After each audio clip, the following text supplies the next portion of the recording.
Hi friends, big boss ಮನೆ ಒಳಗಿರುವ ಸ್ಪರ್ಧಿಗಳಿಗೆ ಒಂದು ಹೊಸ ಚಟುವಟಿಕೆ ಕೊಟ್ಟಿದ್ದಾರೆ. ಆ ಚಟುವಟಿಕೆ ಪ್ರಕಾರ ಪ್ರತಾಪ್ ಅವರು ವಿನಯ್ ಅವರಿಗೆ ಸರಿಯಾಗಿ ಉತ್ತರ ಕೊಡ್ತಾರೆ ಅಂತ ಹೇಳ್ಬೋದು ತಮ್ಮ ಮಾತುಗಳ ಮೂಲಕ. ಪ್ರತಾಪ್ ಅವರ ಮಾತು ಕೇಳಿ ಮನೆಯವರೆಲ್ಲ ಫುಲ್ಲು ಶಾಕ್ ಆಗಿ ಹೋಗ್ತಾರೆ ಅಂತ ಹೇಳ್ಬೋದು. ಯಾಕಂದರೆ ಪ್ರತಾಪ್ ಅವರು ಈ ಚಟುವಟಿಕೆಯಲ್ಲಿ ಆ ಥರ ಮಾತಾಡ್ತಾರೆ. ಏನು ಮಾತಾಡಿದ್ದಾರೆ ನೋಡೋಣ ಬನ್ನಿ.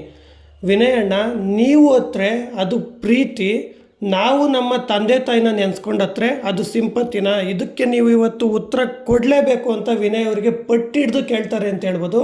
ಆಗ ವಿನಯ್ ಅವರು, ನೀನು ನನಗೆ ಬುದ್ಧಿವಾದ ಹೇಳೋ ಅವಶ್ಯಕತೆ ಇಲ್ಲ ಅಂತ ಪ್ರತಾಪ್ ಅವರಿಗೆ ಹೇಳ್ತಾರೆ. ಆದರೆ ಪ್ರತಾಪ್ ಅವರು ಬಿಡೋದೇ ಇಲ್ಲ, ಇವತ್ತು ನೀವು ಆನ್ಸರ್ ಮಾಡಲೇಬೇಕು ಅಂತ ಅಲ್ಲೇ ನಿಂತ್ಕೊತಾರೆ ಅಂತ ಹೇಳ್ಬೋದು.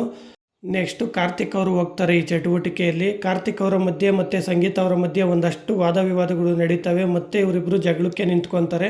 ಯಾಕೋ ಇವರಿಬ್ಬರು ಜಗಳಕ್ಕೆ ಒಂದು ಎಂಡಿಂಗ್ ಅಂತಲೇ ಇಲ್ಲ ಅಂತ ಕಾಣಿಸ್ತಾ ಇದೆ. ಫ್ರೆಂಡ್ಸ್, ಇಷ್ಟು ಹೇಳ್ತಾ ಈ ವಿಡಿಯೋನ ಮುಗಿಸ್ತಾ ಇದ್ದೀನಿ.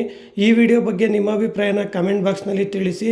ಹಾಗೆ ಈ ಬಾರಿ ಬಿಗ್ ಬಾಸ್ ಯಾರು ವಿನ್ ಆಗಬೇಕು ಅಂತಲೂ ಕಮೆಂಟ್ ಬಾಕ್ಸ್ನಲ್ಲಿ ತಿಳಿಸಿ. ಈ ವಿಡಿಯೋ ಇಷ್ಟ ಆಗಿದ್ರೆ ಒಂದೇ ಒಂದು ಲೈಕ್ ಮಾಡಿ, ನಮ್ಮ ಚಾನಲನ್ನು ಸಬ್ಸ್ಕ್ರೈಬ್ ಆಗಿ ಸಪೋರ್ಟ್ ಮಾಡಿ ಅಂತ ಹೇಳ್ತಾ, ಓಕೆ, ಬಾಯ್ ಫ್ರೆಂಡ್ಸ್.